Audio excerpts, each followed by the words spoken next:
Hey everybody, Ed Homewood, Old Guy Hi-Fi channel. I hope everyone's doing well today. Well, today should be a fun video, especially if you're a bit of a tech nerd like me. We're going to talk about the Neil Blanchard Design MLTL-6 stand mount transmission line speakers. So sit back, relax, and we'll get going on this interesting DIY product. Jingle tunes on Christmas night, hi-fi magic makes it right. Reviews that sparkle, twinkle, and glow. Gather round, let's start the show. Santa's got a hi-fi system too. Old Guy Hi-Fi knows just what to do. Families gather with holiday cheer. Every smiling face is so dear. So a little bit of background on these speakers. They're from a company called Neil Blanchard Design. Neil is a great DIY guy. He does a lot of stuff. Visit his website. There'll be a link in the pinned comment and in the description. This is a stand mount speaker and you can buy it. It's a DIY project. You can buy just the plans, cut all the wood yourself for $100. You can buy a flat pack with Baltic birch. Neil has a CNC cutting machine and he'll cut all the wood for you, pack it up. It's all Baltic birch. It's beautiful. It's unfinished and you can assemble it yourself, and it's $350 plus shipping. As you see them here, finished in blue like this and fully assembled, and he does offer that, they'd be around $2,300 plus shipping. And I don't remember what the stands are, but I'll put the price down here obviously when I do the edit. So what's interesting about these speakers and what's fascinating about these speakers is it's a transmission line. Now, transmission lines, they're really interesting. They're primarily designed for home hi-fi, but they were also used and are occasionally still used in pro audio where you need really low bass. Basically, you know what a ported box is. It's a speaker with a hole in it, and the length of the port, the diameter of the port dictates, in conjunction with the specifications of the driver itself, dictates what frequency you tune that box in. So most ported enclosures with a 6-inch are probably tuned into the 40 hertz range, which is fine. So 3 dB down, maybe 40 hertz. Well, with a transmission line, it's basically that same kind of concept of a tuned box, but it uses a labyrinth inside, and you guys will see lots of pictures popping up over here as I talk about it. So the labyrinth then directs that wave, the back wave, off of the driver, and then it's filled full of packing material. So the idea is the pathway's tuned to a quarter wavelength of the driver's resonant frequency. So let's say the driver's resonant frequency is 40 hertz. That's called FS, free air resonance. You would tune it to 1/4 the wavelength of that 40 hertz wave. And I don't remember what the wavelength is in feet. Again, I'll put it down here. And so it's really interesting. The specifications on this speaker are, it is 3 dB down, at least 30 hertz, probably lower. The actual labyrinth is tuned to 32 hertz. With the Twitter response, it's going to go above 20,000. It is about 87 dB sensitive, and it's 9 inches wide, 21 inches high, and 16 inches deep. This is a big boy. And it's really an interesting design, I think. Neil also makes floor standing versions of this as well. So the internal pathway in the labyrinth acts as a waveguide for that rear sound, again tuned to a quarter wave. The damping material inside absorbs all the higher frequency energy of the rear wave, leaving just the low frequency information to interact with the labyrinth. So at the end of the transmission line, low frequency waves can exit in phase with the front wave, therefore reinforcing bass output. That means they're both moving and rarefying or compressing the air at the same time, and these things do dig deep, and we'll talk about more of that. So what are some of the benefits of a transmission line speaker design? Well, extended bass response is a big one. Transmission line designs excel at delivering deep bass, controlled, oftentimes reaching much lower frequencies than equivalently sized ported enclosures or sealed enclosures, and it reduces resonances too. So the dampening material is in the labyrinth's line, and again, it minimizes internal resonance, leading to a cleaner sound without any artifacts. Also, too, one of the nice things is the transmission line provides much improved driver control, provides a natural damping to the driver, reducing unwanted cone movement and enhancing accuracy. So in a ported enclosure, that port is obviously a design, the diameter is picked by the designer, the length of the port is picked by the designer, and then you take whatever the free air resonance of that driver that you're using in the ported enclosure, and you tune the port to go down just below that. So let's say you have the port tuned at 40 hertz. The problem is, or maybe a little lower, but the problem is as music signal gets closer to 40 hertz, the port unloads the woofer. So the woofer is almost like it's playing in free air, like you were just hanging it from a coat hanger and playing it. So the port loses its effectiveness as music information gets close to that port frequency. Well, with the transmission line, that doesn't happen. The woofer never unloads and never acts like it's playing in free air. So you get really good controlled, deep, tight, very, very accurate, nuanced bass response. And again, part of the labyrinth is phase alignment. So a lot of times you'll get close to a port tuning frequency or below, and all of a sudden the port and the speaker are out of phase, and there's some cancellation there, some null there. And so with a transmission line design, it maintains the phase coherence between the front and rear waves, obviously improving the clarity and the imaging. Transmission line speakers are also known for having a very wide frequency range. Again, very deep. You know, the tweeter is going to determine the high end. But there are some challenges to this design. Obviously, it's a complex construction, as you can see from the photographs. This isn't if you've never done something like this before, you have no woodworking experience, buy the flat pack. It's a lot easier to assemble, and it's not very expensive. And you do get a speaker that punches way above its weight. And again, we'll talk about that. So the intricate internal pathway requires precise engineering. Now, Neil takes care of that when he CNC cuts the wood for the flat pack. It's just a bit more challenging than just building a regular box with a sealed box or a ported box. Transmission lines tend to be large. I mean, the length of the labyrinth, the pathway inside, determines a lot of the size. So, like, Neil does make a floor standing version, and believe me, that thing digs a lot deeper than, well, yes, pretty significantly deeper than this one does, because it's got the space to do so. But they're deep, as you can see, it's a pretty deep speaker.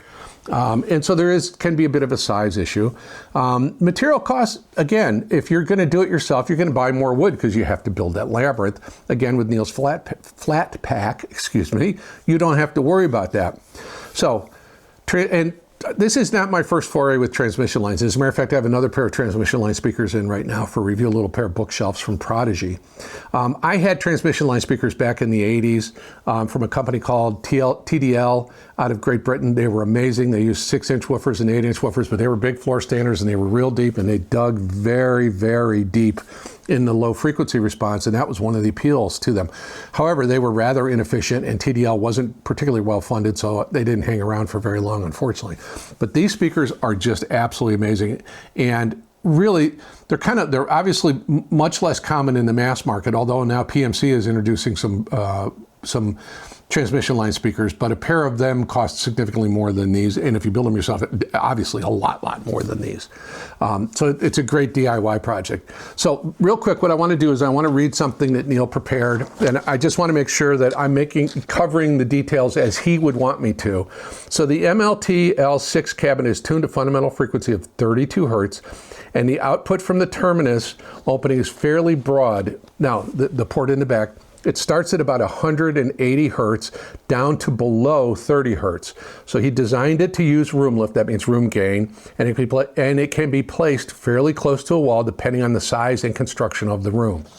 The crossover, and this is where it gets really fascinating, because you see on, like, if you watch GR Research, Danny Ritchie, he's always talking about cheesy crossover components and dental floss size coils and steel nuts on things. None of that in this at all. So the crossover is a series design with a third order slope. So it uses 2 coils and 2 capacitors, both with bypass caps, and resistors for the tweeter, and is the tuning free, or the crossover point is 2800 hertz. Sorry for that. So a series crossover diverts the signal that is filtered out for one driver and diverts it to the other driver. In a parallel design, energy that is diverted from each driver is shunted to ground. So we're not wasting any of the information that's going into the speaker. And so a series crossover can be slightly more efficient. They tend to have a smoother, more even impedance. And I'll put a plot of the impedance curve down here in the window, which can make them obviously better for use with tube amplifiers, which don't like a lot of impedance swings because, again, they're voltage devices versus solid state, being current devices. And I'll talk about all that when we talk about how I tested them and so forth. And then I'm going to show, obviously, the cabinet. You've seen the cabinet interior. So the speakers are fairly sensitive. The woofer's rated at 89.5 dB, 1 watt, 1 meter, but the crossover lowers that somewhat, and the transmission line may increase it somewhat. So when I said 87 dB, it may be 88, but it's in that range. So it's not a hard load to drive at all. If the MLTL-6s are a 4 to 6 ohm nominal impedance, and the dip, I don't believe, goes much below 4 ohms at all. So the MLT-6 is going to be sold $2,300 with, fully assembled, or CNC cut Baltic birch at $350. You can buy the plans. So that's really it. So let me talk about how I tested these. So how did I test the MLTL-6 speakers? Well, I threw everything I had at it, and in a number of reviews I've done recently of integrated amplifiers and things like that, I have mentioned that I have used these in addition to other speakers to try to obviously divine the characteristics of the particular product under review. So they've been hooked up to just about everything I've had. The Cambridge Edge A, the Rogue Pharaoh 2, the Galleon TS120 SE, the Black Ice F22, my Cambridge Evo 150, a little 3.5 watt single-ended triode Class A tube amplifier, the Amped America stack of gear, amp and preamp, and the SPL stack of gear, the Director and S900 Performer amp. But for the lion's share of my critical listening, I used the Black Ice F22 fed from a live Harmony DAC, fed from my PC streaming Artivana through a DDC to the DAC. And that was primarily my listening experience with it. And these speakers encouraged me to listen long into the night and go through my library. I mean, I listened to hundreds of albums. I'm not kidding you. Just a ton of different stuff. So, obviously there were some standout recordings. The first real standout recording was this recording from Frank Sinatra called The Concert Sinatra. Now, this is a truly remarkable album from 1963. Guys, this is, would quote unquote, and actually Steve Guttenberg is the one who turned me on to this. It's quote unquote an audiophile recording without question. This is he takes these kind of semi-classical show tunes and does it concert style as if he was performing live, but it was on 4 sound stages at Goldwyn Studios. They had 76 musicians in the orchestra, and he had Nelson Riddle, his famous collaborator and arranger, obviously conducting the orchestra, creating the arrangements, and directing the proceedings at the studio. And so this 76 instruments, this orchestra is the largest orchestra ever used for a Sinatra recording. And it took place, again, over 4 large sound stages, and I'll talk about why that's important in a second. This was pushing the boundaries of technology for its day. They didn't record it on magnetic tape. They recorded it on 8 tracks of Westrex 35 millimeter film. So it was not recorded on tape, it was recorded on film because of the dynamic range. And they used 24 RCA 44BX ribbon microphones.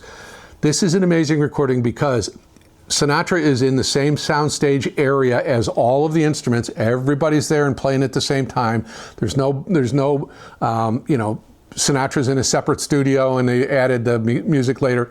It's all recorded at the same time. All the instruments and musicians and everybody's in the same room at the same time. And that lends to me, and I've talked about it before, lends to me a sense of, I don't know, life and feeling of people being involved in the recording. And it just, because you hear the bleed over in all the microphones. You can hear, all the orchestra is bleeding over into Sinatra's primary microphone. His voice is bleeding over it to any of the nearby microphones. And it just adds a sense of realism and spaciousness. I don't know how to describe it. This is worth a listen. You may not be a big Sinatra fan, but this is worth a listen. And the fact that he had obviously the recording power, he had the star power to be able to pull this off and do it on a technology no one else was using at the time. And the really interesting thing is these ribbon microphones, 24 of them.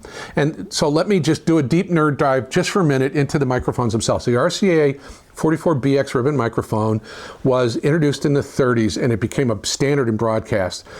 It is a ribbon design, so the microphone uses a thin aluminum ribbon suspended in magnetic field to pick up sound, very much like a planar magnetic headphone or planar magnetic speaker, that kind of thing.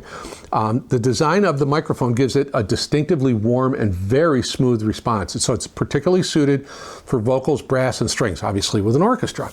It is a bi-directional pattern, so it's not just focused on where it's aimed at. It has what's called a figure-8 polar pattern, and I'll try to put an illustration of that here.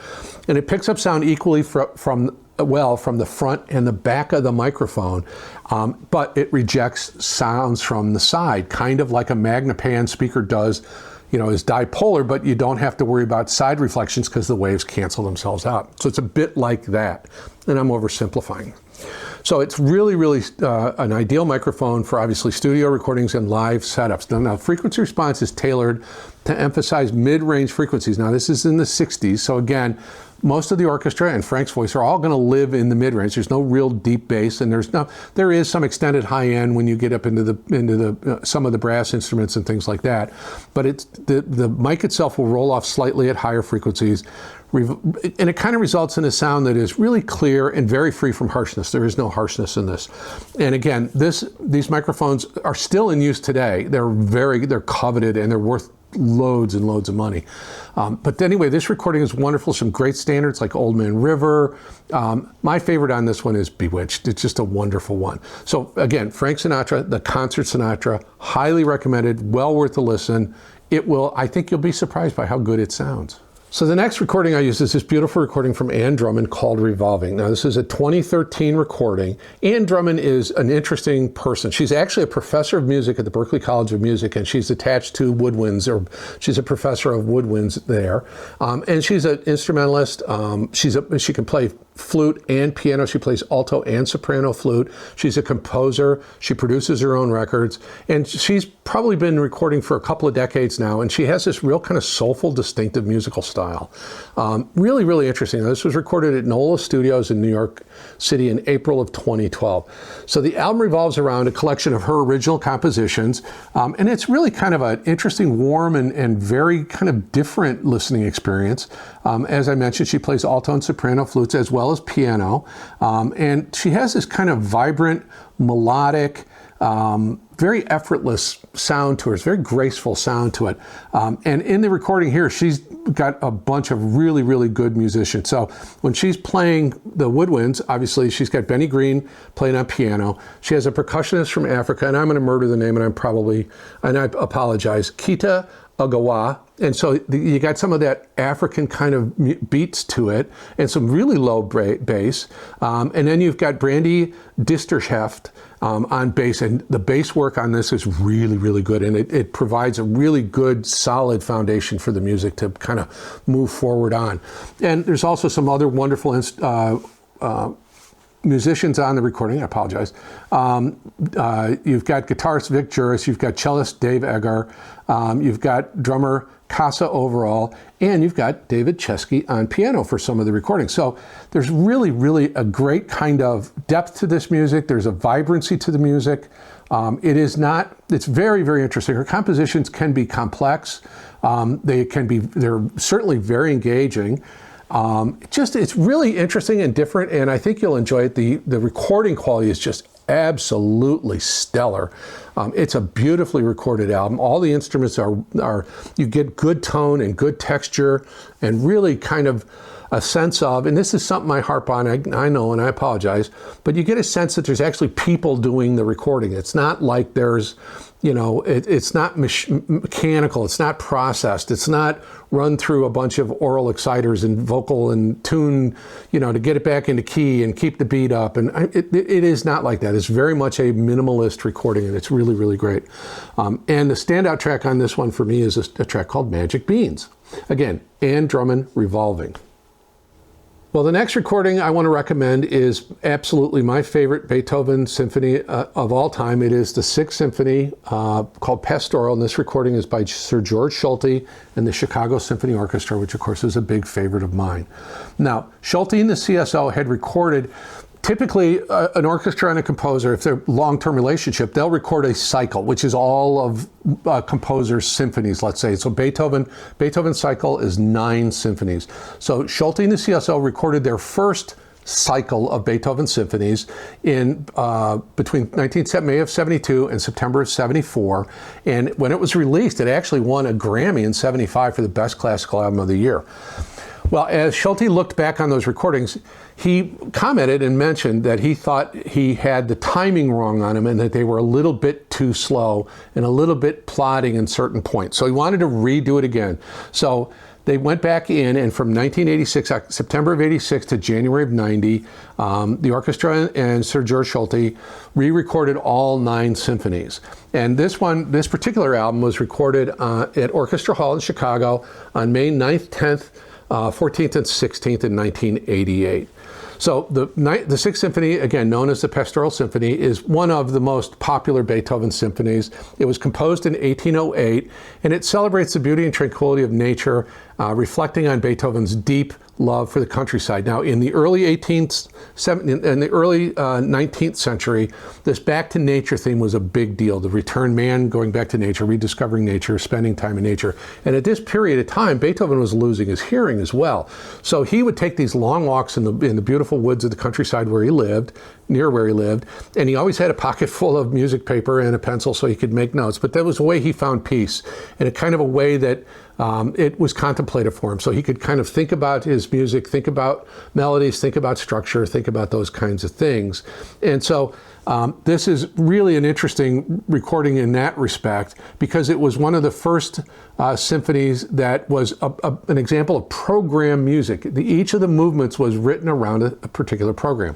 So anyway, this was the symphony was premiered on the 22nd of December in 1808 in Vienna, and it was a huge concert because not only was the 6th Symphony premiere then, but the 5th Symphony's premiere was there. So these people got a wonderful evening worth of music, 2 symphonies from Beethoven.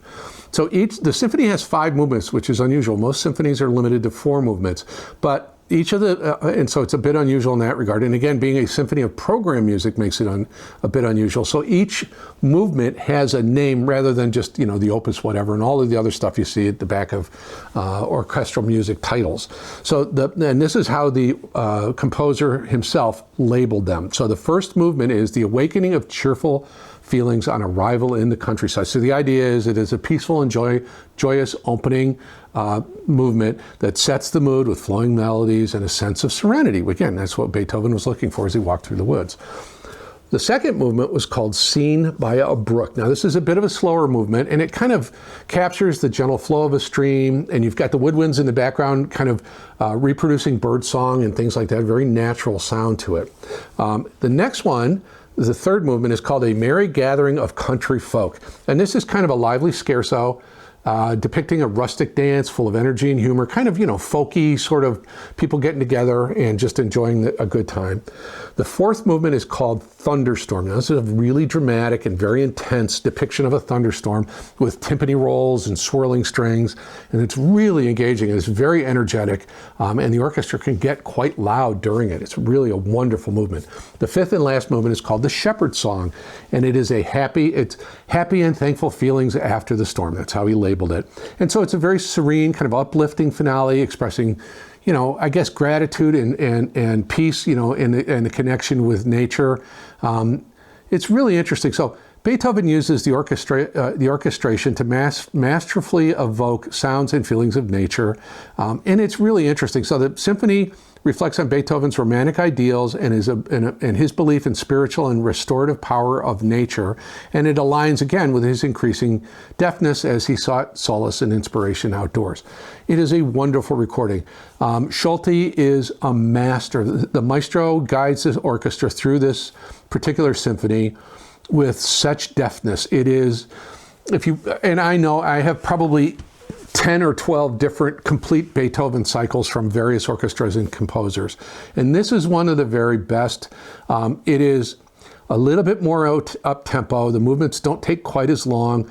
The orchestra, there is a sense of energy that's just absolutely remarkable, and the imaging quality in this recording is absolutely remarkable too. Because again, Symphony Hall in Chicago in the mid-'80s went through a redesign for acoustics, and they corrected a lot of issues that the hall had, and it sounds just wonderful. So again, Sir George Solti and the CSO Beethoven's 6th Symphony. So how did the MLTL-6 speakers perform? Remarkably well, amazing. Now, right up front, do not dismiss these speakers because it is available as a kit. It is either plans, a flat pack, fully assembled, at $2,300. These things are even, I think, a value at that price. And you can get them unfinished, and I love the blue, but you can get them in just the raw Baltic birch. Again, don't think of this as a kit speaker, because as a finished product, this really, really punches above its weight. Now, I've not had many floor standing speakers in the $2,500 price range. I will be getting some in, and I will compare them against that. But compared to the ones I have here that I listen to all the time, which are my big Wharfdales, the Diamond 12.4s, and the big ELACs, the Debut 2.0 F62s, these things are remarkably good. I would say that mid-range and upper frequencies, they're very similar to the Wharfdales. They outclass the ELACs on every front. They outclass the Wharfdales on low bass. I can't compare them against any other stand mount speakers because it's not fair. These are a big speaker, and they dig deeper than any normal stand mount speaker will. So taking them on their own, it is one of the most remarkable speakers I've ever heard, no question about it. This thing does really well on deep bass. It will go low, and it does it with speed and accuracy and the proper tone and the proper kind of texture to the bass. There is no flabbiness at all. And the bass just continues to extend. And even if you get below the 30, 32 hertz that this thing will play down to, you still get a sense that there's bass there. I used that in a previous review. I mentioned a pipe organ recording I have. And there's in one of the Bach pieces, there is a 16 hertz fundamental on one of these giant, I don't know how, 100-foot long tubes or whatever that they have. And these did a great job of giving me that sense all the way down. With these, you don't need a subwoofer, honest to God, unless you're listening to a lot of dubstep, house music, that kind of stuff, maybe, because you want the punch. These will deliver a really good, very accurate, very well-timed, well-paced, very textured and nuanced bass response. Absolutely without any problem. Up through the upper bass into the mid-bass ake, again, fast attack. Drums sounded natural, everything sounded right. Acoustic bass, electric bass, timpanis, cellos, everything sounded really, really natural and very much as a kind of all in one. Nothing sounded like it was separated out, or nothing sounded like it wasn't quite in the same tonal range as all the other instruments. There were nothing harsh happened. It never lost its timing. It's never lost its ability to resolve all of the fine details and the nuance in the music. It did exceptionally well, and especially upper mid-range. And when you start getting into Sinatra's voice, this recording of him is, I think, one of the finest recordings. I think his voice and his delivery was at its absolute peak in 1963 here. It's easy to dismiss Frank as, the casino singer and the guy, quote unquote, with mob connections and all that other stuff. And of course, later in life, when he would sing, instead of carrying out, just letting a note carry out, he'd cut it short because he couldn't carry it out. Well, in this recording, if you listen closely, his rubato, and he would hold those notes out and let them kind of just decay. And he's doing this all with his voice. It is wonderful. It is goosebump inspiring sound. His voice is just so textured and nuanced. And I heard things on these speakers in that recording, because I've been listening to it for a long time, that I had not heard as clearly or as well defined before on any other speaker. Maybe on some of the really expensive, like the Triangle, or I know you can't see them, but they're sitting back here, the Opera Calais. It's a $6,000 speaker. This rivals those speakers as far as that ability to give me that inner detail and that inner texture and that kind of nuance in the voice. Amazing. just wonderful. All the way through the mid-range, very good, smooth. A lot of that's going to depend on the amplifier. Again, with the Fusion F22, it's a wonderful mid-range. But that amplifier also has a really high damping factor because of that Fosgate Odyssey circuit. So on the bass was quick and articulate. Everything was well-timed, and I never felt like the speakers and the amplifier, the combination, wasn't able to deliver the transients. They were, this reproduced the transients really well. Now, having a crossover point at 2,800 cycles, it's a little bit higher than a lot of other speakers, but because this woofer, and I'll put in the video description the components used in this woofer plays really nicely up into that 2,800 range. And when obviously they're rolling off together, but the sum gives a nice flat frequency response, which I will put down here for your viewing enjoyment. Just a remarkable speaker all the way up through the high frequencies. Now, I think it probably is a little bit friendly, way up high, but it sounded natural. The decays of the air, the sense of space in that Sinatra recording was amazing. The sense of space in the Beethoven, the CSO's recording was amazing. Just very full, very detailed. A great sense of air, a great sense of space. The sound kind of bouncing off the boundaries was just wonderful. Did a really, really good job. And again, I think it's just slightly rolled off on the top end, which is actually in my wheelhouse for sonic signature, but really detailed, really nuanced, very, very good. Highly regarded. Again, you can't dismiss these because they're quote unquote a kit speaker. It's a remarkable speaker. It's extraordinarily well designed. The components are extraordinarily well matched. The crossover is really well built with good quality components, no iron core stuff, no steel in the signal path, any of that other stuff. It's just really, really good. So the Neil Blanchard MLTL-6 stand mount transmission line speakers are probably one of the best speakers I've heard all year in its category and in its price range, and it does punch above its weight. Again, it's getting close to rivaling some of the more expensive speakers I've listened to this year. Really remarkable. And check out other Neil Blanchard design. He's got some other stand mounts. He's got some other floor standers. He did a 4-inch, full range 4-inch, kind of akin to the Sibelius speaker that sounded remarkable that we had at Exponent. People were surprised by how much bass that produced. Just really cool. Cool. So Neil Blanchard Designs MLTL-6, big thumbs up, highly recommended. If you're interested in trying a DIY project, maybe with one of your kids or just for yourself, it is well worth it. It is very affordable to do, and the results will blow your mind, I promise. Hopefully you enjoyed the video and you'd be willing to give me a like and a subscribe. And if you wish to support the channel, there's a thank you button at the bottom of the video window if you're watching on your portable device or your computer. There will also be a membership link in the pinned comment and in the video description. There will be a link to Neil's website to find out more information about his speakers. There will, in the pinned comment and in the video description. In the video description will be some affiliate links, you know the drill on those. There'll be my playlist. There'll be the links to these 3 albums that I used in this recording. Please comment. Let me know what you think. Have you ever heard a transmission line speaker? Are you interested in DIY projects? And again, this is a very high-end, when you're done, it's a very high-end sounding DIY project. And I think it'll rival almost anything else out there for sure. Anyway, so comment, let me know.